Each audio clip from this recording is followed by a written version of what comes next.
बेटा भी पतंग उड़ा रहा था। दादा और पोता तीनों लोग मिलकर के पतंग उड़ा रहे थे। पतंग आसमान की तरफ बढ़ रही थी। तभी बेटा जिद करने लगा अपने पापा के सामने कि पापा पापा अब थोड़ी और ऊंची उड़ाइए ना पतंग, ये क्या इतनी नीचे नीचे पतंग उड़ा रहे हैं, थोड़ी और ऊपर उड़ाइए।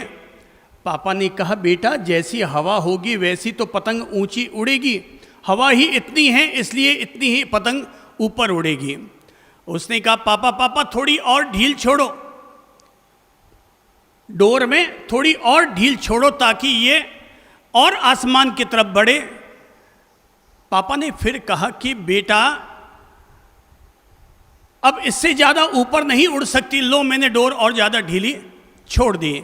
उसने कहा पापा ये ऐसे नहीं ऊंची उड़ेगी, आप तो एक काम कीजिए, ये जो डोर चरखी से बंधी हुई है इसको तोड़ करके इसे आसमान की तरफ छोड़ दीजिए, तो जैसे गुब्बारा आसमान की तरफ उड़ता है वैसे ये पतंग भी आसमान की तरफ उड़ेगी। पापा ये बात सुन रहा था, कह रहा नहीं नहीं डोर तोड़ने से पतंग फिर काम की नहीं रहती, डोर नहीं तोड़ूंगा। तभी न जाने बगल में दादा खड़े थे, उनको क्या सूझी,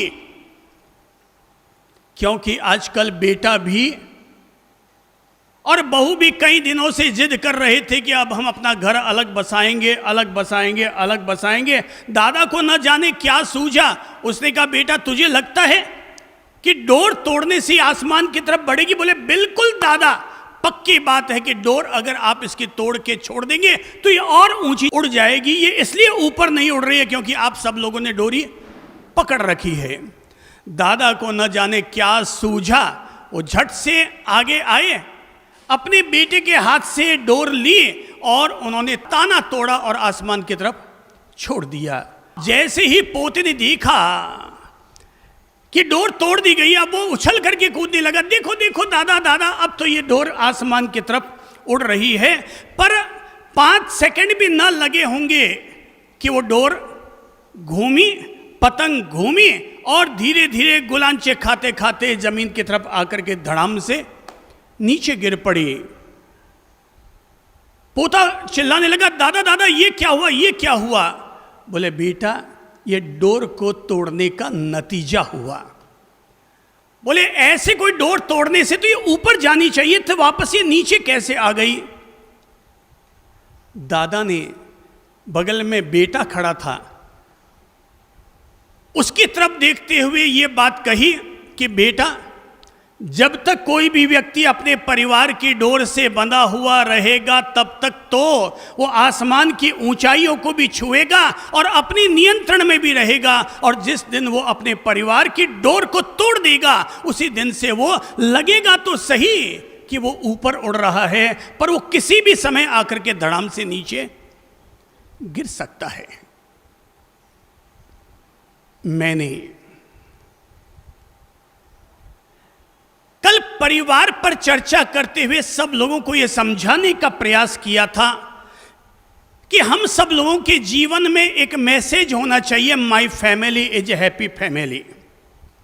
अगर किसी भी व्यक्ति के पास अगर ये संपदा है, ये दौलत है कि my family is a happy family, अगर किसी के पास भी ये दौलत है तो समझो वो आदमी अपने जीवन का सबसे सुखी और सबसे अमीर आदमी है। पर जिसका परिवार टूट गया, बिखर गया, वो आदमी आज भले ही लगता हो कि वो आदमी विदेश जाकर 4 पैसे कमाकर और अपने आप को आसमान तक पहुंचा रहा है, लेकिन ऐसा वक्त कभी भी आ सकता है जब वो उतर करके सीधा धड़ाम से नीचे गिर पड़ेगा।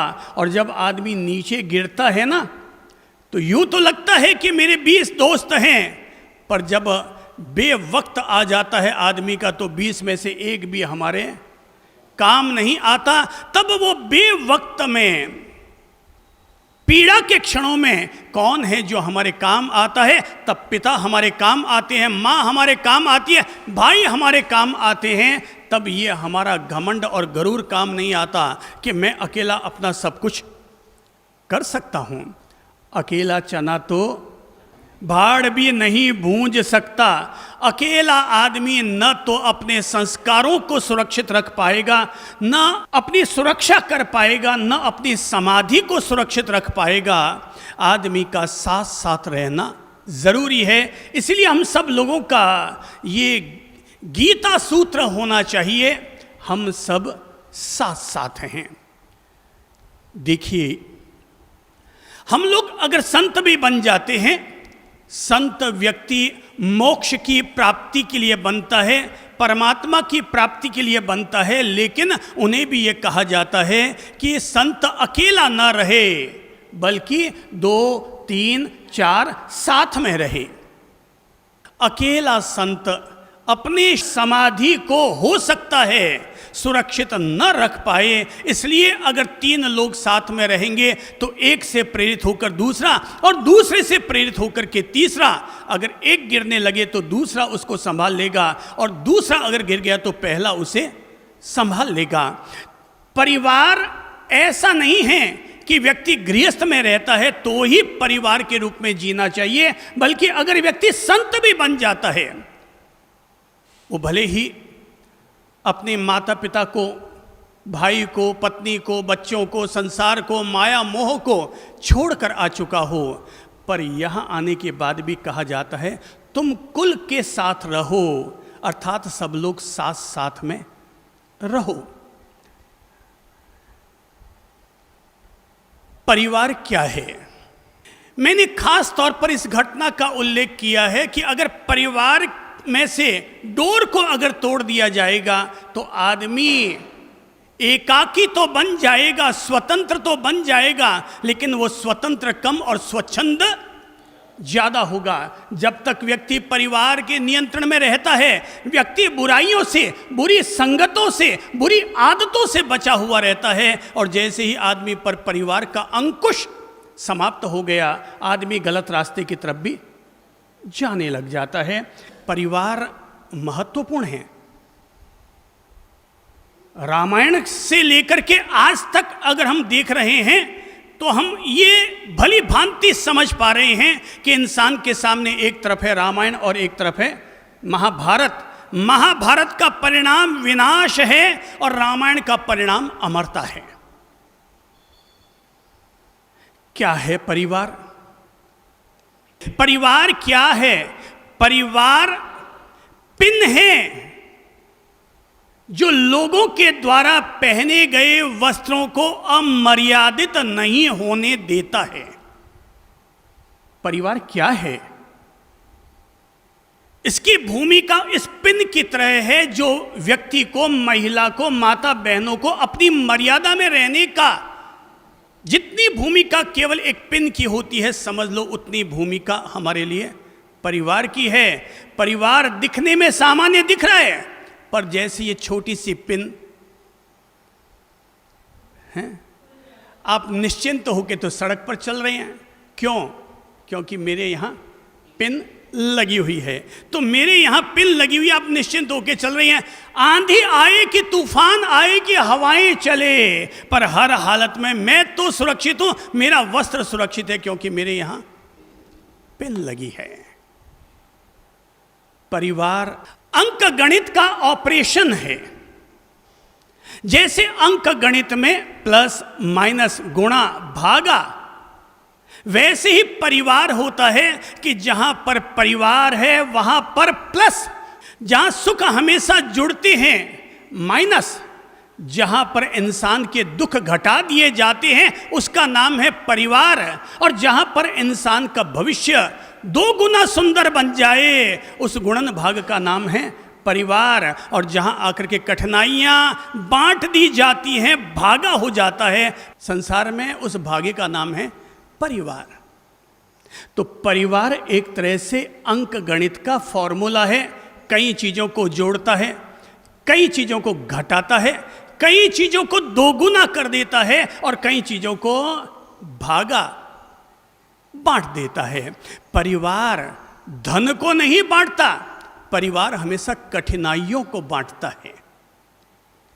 भाई भाई के बीच में जब स्वार्थ की भावना पैदा हो जाती है तो बंटवारा आता है, लेकिन जब तक वह परिवार की भावना बनी रहती है तब तक भाई भाई बंटवारा नहीं करते, कठिनाइयों में एक दूसरे को अपना कंधा, अपना सपोर्ट, अपना संबल दिया करते हैं कि मैं इनका भाई हूं और भाई होने के नाते मेरा फर्ज है मैं अपने भाई को आगे बढ़ाऊं।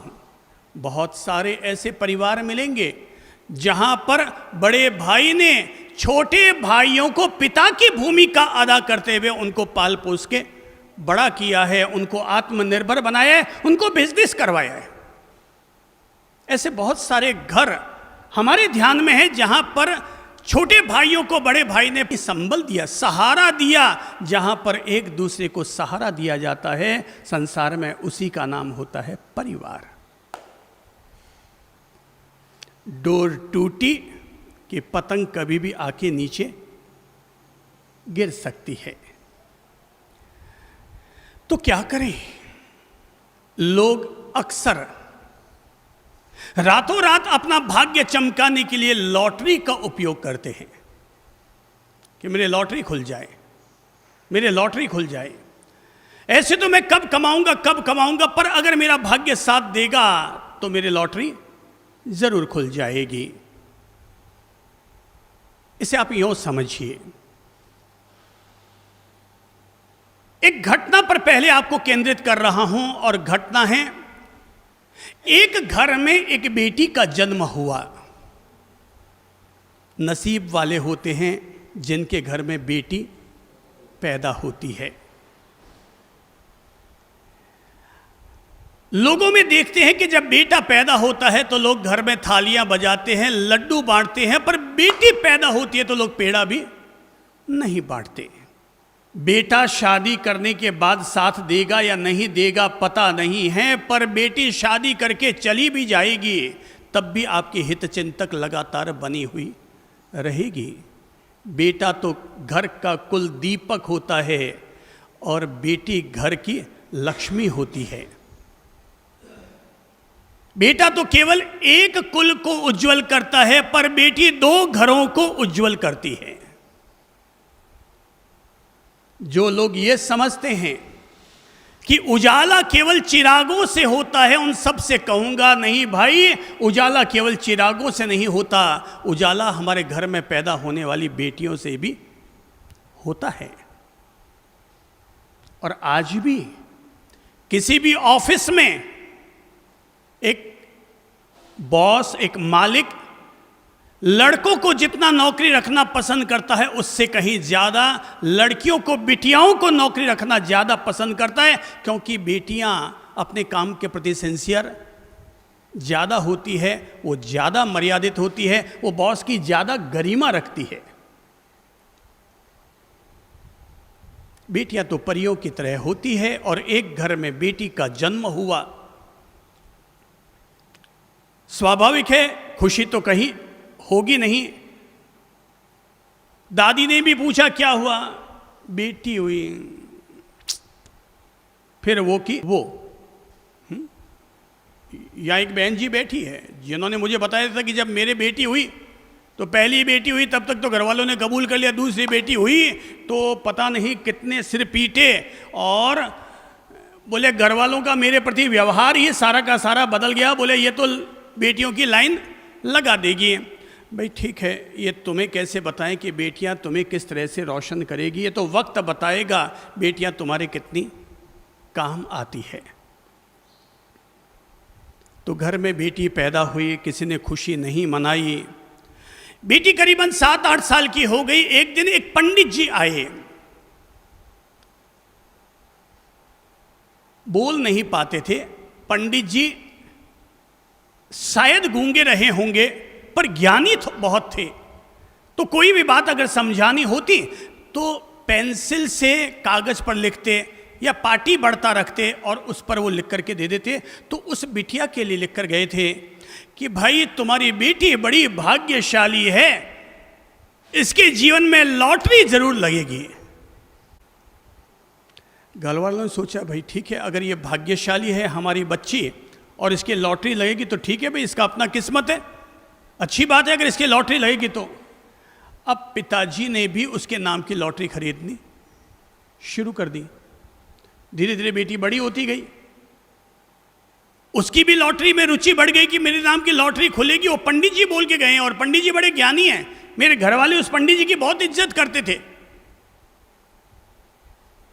वो जब भी स्कूल, बाद में कॉलेज, जब भी मौका लगता एक लॉटरी जरूर खरीद के ले आती है, और इंतजार ही करती रहती थी कि मेरी लॉटरी कब खुले। धीरे धीरे उसकी शादी हो गई, अच्छे घर में शादी हुई, संपन्न घर। कुछ समय बाद में संतानें भी हो गई। संतानें भी सुंदर, अच्छी, शालीन, गरिमापूर्ण, घर में सब तरह की सुविधाएं, गाड़ियां वगैरह चल रही है, नौकर चाकर, सब कुछ आनंदपूर्ण वातावरण है। पर उस बिटिया जो कि अब बड़ी हो गई है, किसी घर की बहू और किसी की माँ बन गई है, किसी की पत्नी बन गई है, पर उसकी एक आदत, क्या? लॉटरी खरीदने की। अब पति भी मना नहीं करता कि ठीक है यार, इसके दिल को खुशी मिल रही ना लॉटरी खरीदने से, चलो ले लेते हैं। अब धीरे धीरे वो और बड़ी होती चली गई, उसके बच्चों की भी शादियां हो गई, पोता पोती भी हो गए। अब उसकी उम्र 60 वर्ष की हो गई है, पर अभी भी लॉटरी खरीदने की आदत उसकी नहीं छूटी है, क्योंकि पंडित जी के वचन पर भरोसा है कि इसकी लॉटरी जरूर खुलेगी। एक दिन जब उसने 100 रुपये की एक टिकट खरीद रखी थी, बोले इस बार तो जरूर मेरी लॉटरी खुलेगी, तो उसने अपने काम करने वाले काका से कहा, रामू काका जरा अखबार लेके आओ तो देखें लॉटरी का नंबर क्या आया है। बोले हाँ जाता हूँ मैडम, मैं आपके लिए अखबार लेकर के आता हूँ। अब वो अखबार लेने के लिए बाहर जाता है, अखबार वाला अभी तक पहुंचा नहीं है, तब तक वहाँ पर और अगल बगल वाले 2-4 स्टाफ आ जाते हैं। वो उनसे बातें कर रहा है, और वो मैडम दूर से उनको बातें करते हुए सुन रही है। अखबार वाला अखबार दे गया, अब वो बातें कर रहे हैं, यार मेरी मैडम के तो लॉटरी खुल गई। वो उधर से सोचती है, क्या सच्ची में? चलो जिंदगी में आज ही सही मेरी लॉटरी तो खुली। बोले मेरी मैडम के तो बड़ी ज़बरदस्त लॉटरी खुल गई, बड़ी ज़बरदस्त लॉटरी। तो बोले कि वो सुन रही है वहाँ से, तो बोले लॉटरी खुल गई। बोले क्या लॉटरी खुल गई? मेरी मैडम के नसीब इतने अच्छे हैं, उसके इतने अच्छे बेटे पोते, इतनी अच्छी बहुएं आई है, सब उनकी आज्ञा में रहती है, उनकी तो लॉटरी खुल गई।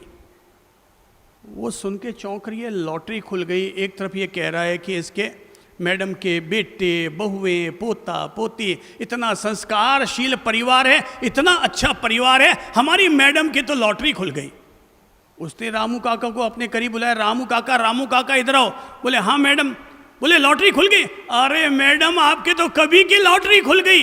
अरे कभी की कहाँ खुल गई, लॉटरी तो मेरे हाथ में है। अरे मैडम आपके तो बहुत पहले ही लॉटरी खुल गई, आप जैसी भाग्यशालन महिला होती कहाँ हैं, आपके तो 9 निहाल है घर में, आपकी तो लॉटरी कभी की खुल गई। मैडम का माथा ठनका, और ये बात मेरे दिमाग में क्यों ना आई। मैं जिंदगी भर लॉटरी खरीदती रही और लॉटरी का पीछा करती रही, आज मेरे रामू काका ने मुझे बताया कि मेरी लॉटरी तो कभी की खुल गई। जहां पर इंसान के बेटा पोता परिवार जहां पर हरा भरा रहता है, और जब सब लोग जहां पर हंस खिल के साथ साथ रहते हैं, वहां तो आदमी के जन्म जाते ही लॉटरी खुल जाती है। अगर आपके जीवन में भी ऐसी स्थिति है पॉजिटिव, तो समझ लो आपके भी जीवन की लॉटरी लग गई, लॉटरी खुल गई। लॉटरी अर्थात जो तुम्हारा भाग्य सिकंदर कर दे एक व्यक्ति के लिए, इससे बड़ा क्या भाग्य होगा कि उसकी सेवा में बेटे भी हैं, बहुएं भी है, पोता भी है, पोती भी है, घर में सब खुशहाली है। लक्ष्मी जी की कृपा है, महावीर प्रभु की कृपा है, गौतम स्वामी जी की कृपा है, विष्णु भगवान की कृपा है। अब सोचो वहाँ पर लॉटरी नहीं खुली तो और